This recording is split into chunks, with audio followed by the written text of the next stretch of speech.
Despite being a cautionary tale dating back to the Industrial Revolution, the economy versus ecology dilemma continues to plague many developing countries to this day. Vietnam is no exception, with Hanoi boldly exploiting its natural resources in its quest to achieve economic growth. But faced with worsening pollution levels, the government in Hanoi is now in dire need to find a national strategy that threads the needle between environmental protection and socio-economic development.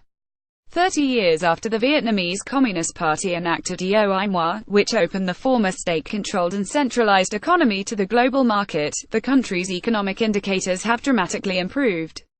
Per capita GDP rose from $437.13 in 1986 to $2,185.69 in 2016, according to data from the World Bank.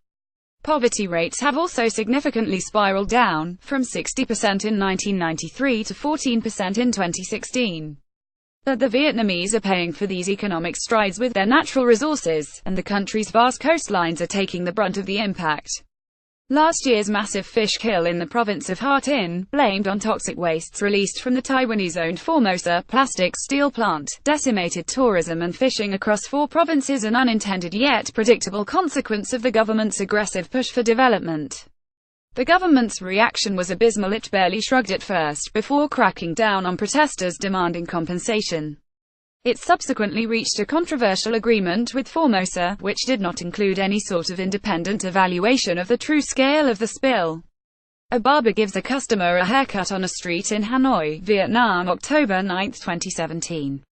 Source Reuters. Kim See also. Despite human rights abuses, Vietnam's economy plows ahead. Coastal economic zones have been built over the years to host various industries. The Ha Tinh complex is one of the biggest foreign investments in the country.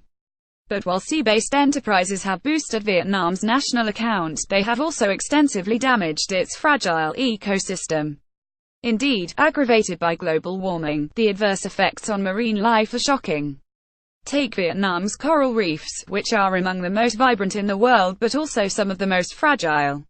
According to 2014 estimates, 96% of Vietnam's reefs are badly damaged by human activity, and 75% are facing extinction.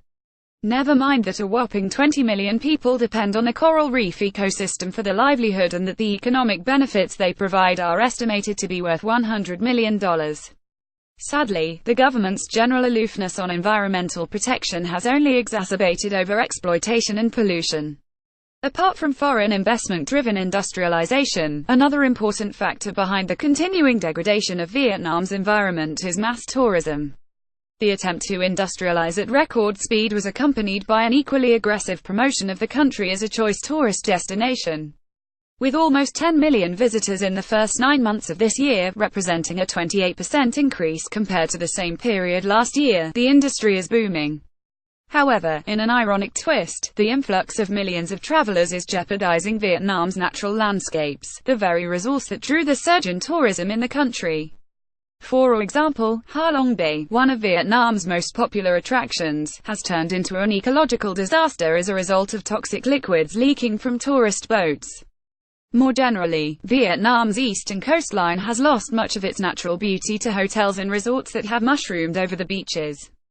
Hanoi is becoming gradually more aware of the problem and has moved to make amends. In 2015, it signed a Memorandum of Understanding with the Coral Triangle Initiative on coral reefs, fisheries and food security to heighten international cooperation on protecting its reefs.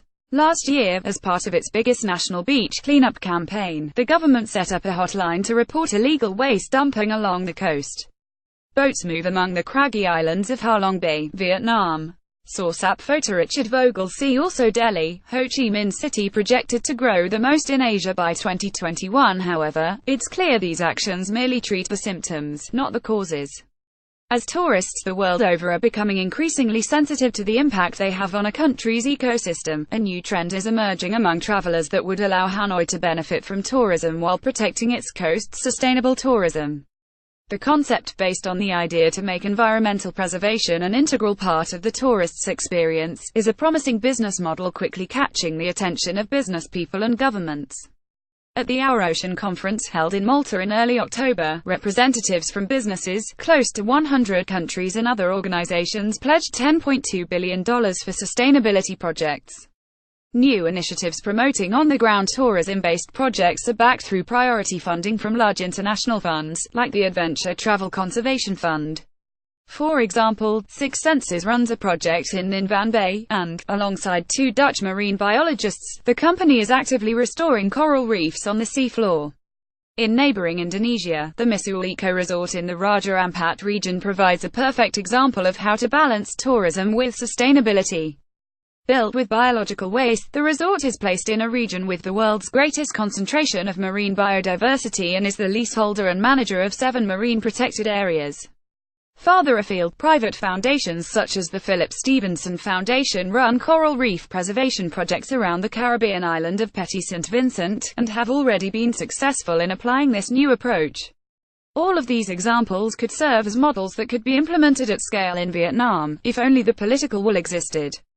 Source: Dr. Richard Murphy. Philip Stevenson Foundation. See also: activism is on the rise in Vietnam, but no surprise government isn't impressed. To be fair, some Vietnamese tour agencies have already begun to cater to this newfound sense of responsibility towards protecting the environment of the host country. They have seen positive responses from tourists by encouraging them to partake in small acts of environmental activism. The agencies offer their own conservation efforts, incentivizing their clients to take part in cleanup drives in exchange for discounts.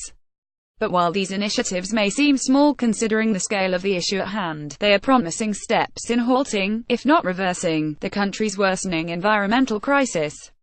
Vietnam ultimately needs an economic reorientation that de-emphasizes traditional goals of growth and expansion. For the tourism sector, this is the easiest to achieve. Sustainable tourism not only promotes environmental protection, but makes it its selling point. If coupled with appropriate environmental protection policies and stringent enforcement, Vietnam can achieve a sustainable compromise between preserving its natural resources and promoting socio-economic development.